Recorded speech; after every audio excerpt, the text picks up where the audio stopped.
Welcome to the Daily Standard. God has given men a code of conduct in His Word, and we're here to help you live up to it. Join us as we pursue glory, honor, and immortality in the name of Christ.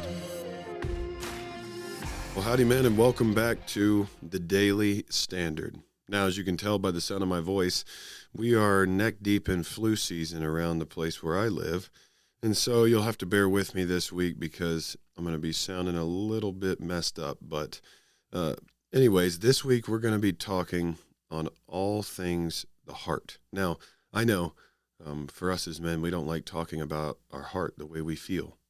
We don't like talking about emotions.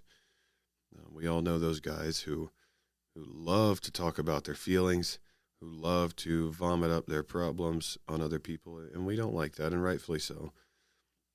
But there is a reality that if we don't keep a watch on our hearts, that if we are not aware of the longings of our hearts, really the longings, the desires of our hearts, then we will become a victim of those longings if they are not of God.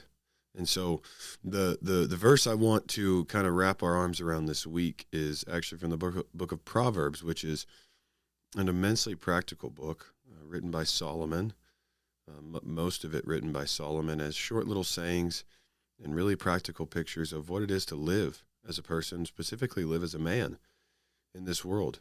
It speaks to all things from marriage to money, to work, to hobby, everything. It speaks to everything. And so this week we're going to be focusing on Proverbs 4:23, chapter 4, verse 23. And it says this: "Keep your heart with all diligence, for from it flow the springs of life." Keep your heart with all diligence, for from it flow the springs of life. Now we're starting off here, just this day one on Monday, discussing what does this verse actually mean. And as we go throughout the week, we will slice it up. We'll look at it and how it applies to different aspects of our lives and different things we need to keep on guard from when it comes to guarding our hearts. But first and foremost, what does this verse actually mean? Because it says, keep your heart with all diligence. Now, this phrasing here in Hebrew, which is what most of the Old Testament of the Bible was written in, this is actually a very colorful sentence because it says keep. This has the idea of guarding, right? Almost like a prison guard keeping watch over a prisoner. It says, keep your heart with all diligence.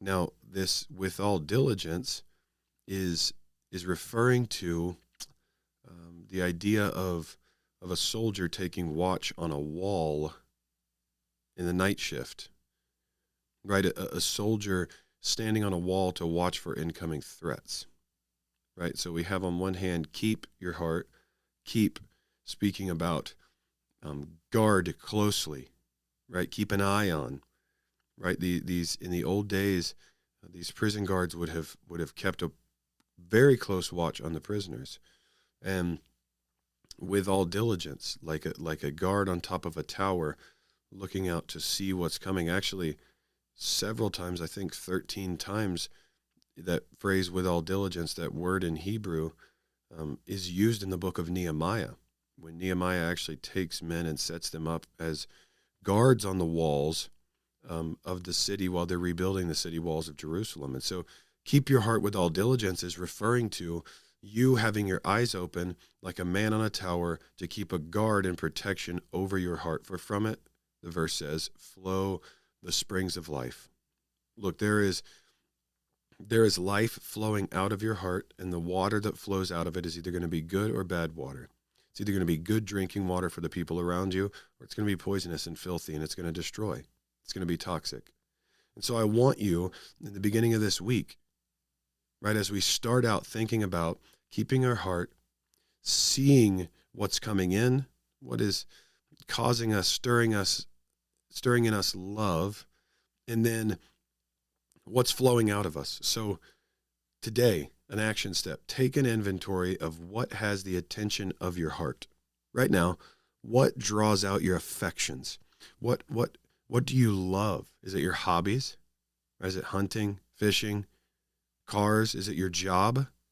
Right? Is it a female coworker? Is it that one that you can't wait to see every day? Or is it your kids and your wife?